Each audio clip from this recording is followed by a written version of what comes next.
That's right, time for yet another computer. Been really getting these a lot lately.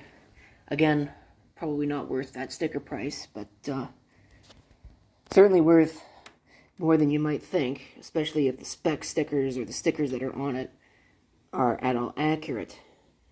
It's an HP xw4400 workstation. I don't see these very often. And this one's got a little bit of an interesting story, if maybe a little bit embarrassing. You see, at the thrift store that this came from, recently they've had a lot of computers, and some guy, or girl, I don't really know, has got a really bad habit of taking the covers off and then just leaving them off on the shelf. I don't know why. Maybe they want to steal things out of them. Maybe they want to look inside, just like any normal person would do. I'm not going to cast any aspersions on them. But it's kind of annoying when you're trying to move things around on a shelf, and all of a sudden you bump this, the cover falls off, and almost lands right in your face. And it's not exactly a lightweight cover either. It's a solid piece of steel. I mean, it's not a PS2, but you get the idea. Kind of frightened the crap out of me and the what turned out to be a thrift store employee that was rearranging stuff on the or moving stuff off of the test shelf. Oh geez. Well, anyway, the thing that makes this interesting is not anything about it other than this: the fact that it says Core 2 Extreme inside. I've never had a Core 2 Extreme CPU. I've never seen one. Never even seen a Pentium 4 Extreme Edition, but if that's what this still has, that's pretty neat. Kind of makes it unique. I think it's another one of these lovely things that's got a unique power supply. I really hate these things with a burning passion. It's a little bit thinner than a normal computer case, so that would explain the power supply. Hope there's no conductive dirt in this one, like there might have been in the other one that I just tried recently that exploded on me. I'll probably get out the air compressor and clean it out. That might be the smart thing to do. It's really hot out here today. Wow. Anyway. Yeah, I was saying it wasn't that hot, and yeah. Well, it's not as hot as it has been, but it's certainly hot. Anyway, back to the subject at hand. PS2, serial, parallel. There's no onboard video.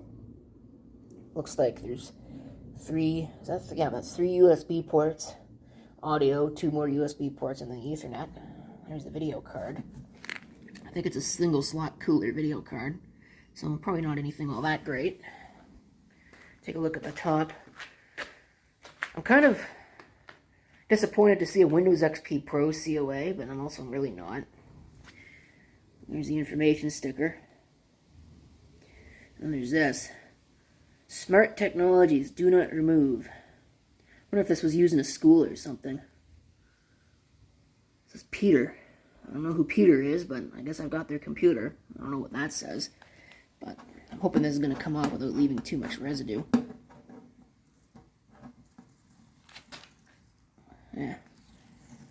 Yeah, it'll come right off. Cool. So it left a little bit of a stain, but yeah, that'll clean off. No problem. So I'm going to get the air compressor and we'll clean this thing out. Actually, before I do that, I should probably pop the cover and show you inside it. Okay, take a look inside. You can see it's not too dirty, but it's also not that clean either. So it's not as dirty as the other one was. It's nice to see a Delta power supply as opposed to a piece of crap Bestech. Not that I haven't seen these explode too. So optical drive is IDE. Pretty standard stuff. There's no hard drive, so unfortunately what this did in a past life, we may never know. At least they left me all the screws. That was nice of them. So what does this have in the front of it? Nothing. There's no card reader and no floppy drive. That's fine. Doesn't really need either of those things. I'm not really sure what this would have done in a previous life. Probably drive a smart board maybe, or I know Smart Technologies used to have an office around here. Maybe it came from there. This video card is probably a piece of junk. Let's see, does it have a fan? Yeah, it's got one of those stupid tiny fans on it. NVIDIA Quadro. No SLI support. I'll probably just pull that out and put something better in here. So I'm sure I can do that. Who knows, maybe it'll get an AMD video card. Just to be contrary. I don't know what RAM that is. There's the CPU with a nice little heat tower installed. So, could still be the original. I guess we'll find out. But, like I said, I'm going to get the air compressor and blow this out because I'm not going to chance having it blow up like the last one did, because this one's actually nice.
Alright, here it is after it's dusting. Also installed a hard drive, as you can see. That's not perfectly clean, but I mean it's never going to be. So there's a little bit of rust on the edges of that power supply, it looks like, which is fine. But the question of the day is, does it work? Let's find out together. Oh, on it comes. Okay. Should be F10 to get into setup. Counting up the memory. 1 megabyte at a time. I would have thought that this system would be new enough that it wouldn't do that. I really hope that power supply doesn't choose to blow up, because that's a special one. And I don't think I'm going to find another one.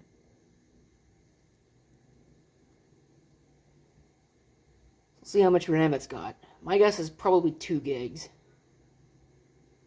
Maybe 4 gigs. At best, I don't think it would have any more than that.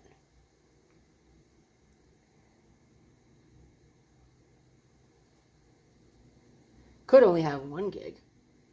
I mean, you never know. Some of those chips are an upgrade, though. So, they probably had like 1 gig when it came from the factory and was upgraded to 2. Maybe it was upgraded to 4. Okay, well, it's more than 1 gig. This is exciting stuff. I feel like I should be sportscasting this.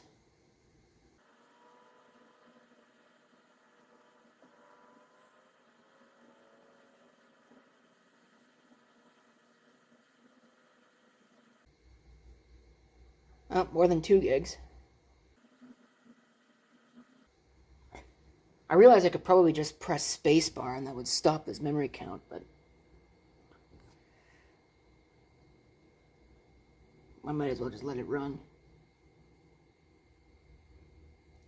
Be a good burn-in test for the system itself.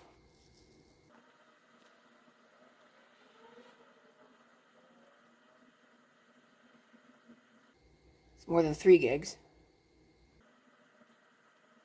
If it's more than 4, I'm just going to press spacebar, because I'm not going to sit here and wait for it to count up to 8 gigs. Wow, what happened? Now all of a sudden it's going really slow.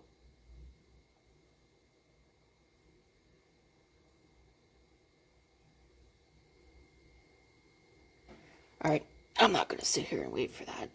Spacebar didn't even work. Is it escape? It's escape. Okay, we got 4 gigs.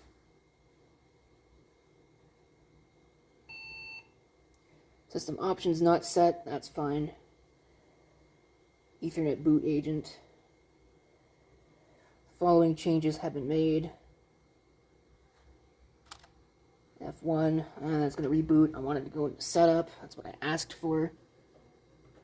I don't know why it didn't. F10 setup. Date and time not set. Don't really care. 163, that's an IBM code. Probably from the old compact days. What do we have here? Well, it might not be as good as I thought. Core 2 quad, 2.66 gigahertz. Is it an Extreme Edition? It might not be. So, I don't know. I would have thought that it would say Core 2 Extreme if it was, but maybe it doesn't. Yeah, it's not seeing the SATA drive for some reason.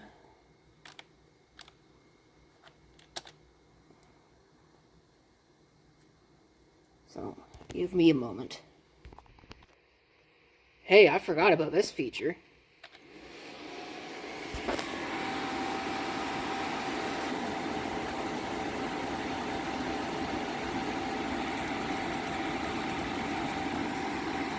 If it weren't for that grinding, it would make a good white noise generator for sleeping.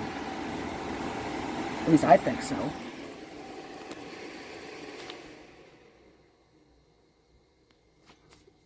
Anyway, enough of that. We're going to go ahead and save changes and exit. And we'll see what it does next.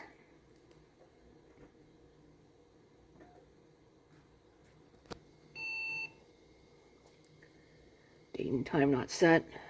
I don't really care that much. There we go. If you are running Unix, you need to configure your system. But we're not running Unix. Unless I do. I may decide to put something like FreeBSD on here. I've never actually tried that on a system. I'm going to have to replace that battery, because that's nonsense. F1 to boot, even though it's not going to boot to anything. So, there you go. There's your system. I don't know if it's actually got a Core 2 Extreme. I'll have to see if I can find a Linux USB and see if I can figure it out from there. Okay, this should allow me to check whether or not that it's actually a Core 2 Quad, or sorry, a Core 2 Extreme, or at least it'll be able to tell me what chip it is, I hope. If you do look at proc CPU info, it should tell you. At least it used to. Maybe it doesn't on some systems, I don't know, but fan on that video card is good, I guess.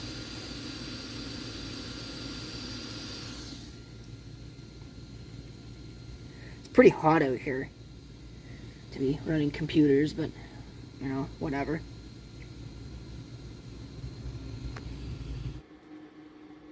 Well, Linux wasn't of much help, so we'll try the Windows route.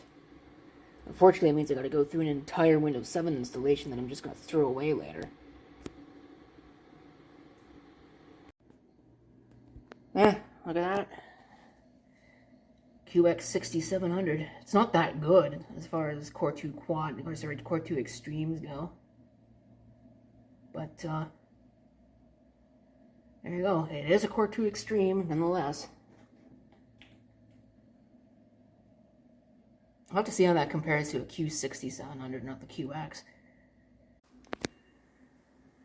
Just for kicks and grins, this isn't a scientific comparison, but I went ahead and I looked it up, and it turns out they're basically exactly the same CPU. It's just the difference is that this is a 105 watt TDP chip. I think it was 105? Was it 105 or 125? No, it's 130. So, kind of ridiculous. This is 95 watts. And it does not have the no execute bit, the NX. So, other than that, I think that's pretty much it. Those are the only differences. Other than that, they're exactly the same chip. I'd imagine that the QX6700 came out a lot sooner than the Q6700. So, that's probably what it was. It was also probably marketed more towards people who were buying things that can be overclocked. Because I'd imagine, I can't tell from this, but I'd imagine that the Core 2 Extreme is more overclockable than the regular Core 2 Quad. But it just goes to show that time really does make everything better. Well, not everything, but you know what I mean. So, I haven't really decided what I'm going to do with it, but I'll do something. So, that's really it for that. Thank you for watching. If you've got comments, feel free to leave them below.